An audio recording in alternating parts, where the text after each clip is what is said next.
Atome allows you to convert your Atome card monthly bill into an installment plan after the bill is generated.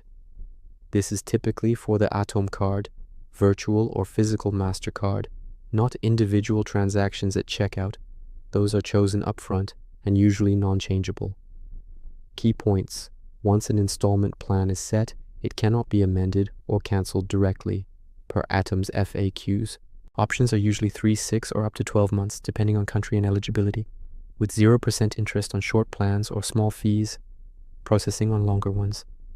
Available between your billing date and due date, no overdue amounts allowed.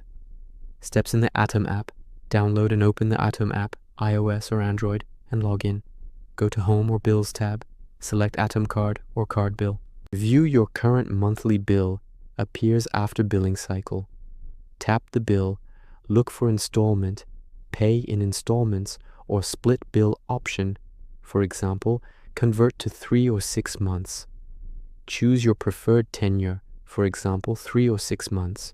Review repayment summary, fees, if any, and total. Confirm the plan. Future payments auto-deduct from your linked card on schedule. Check status under card bill or orders for updated schedule.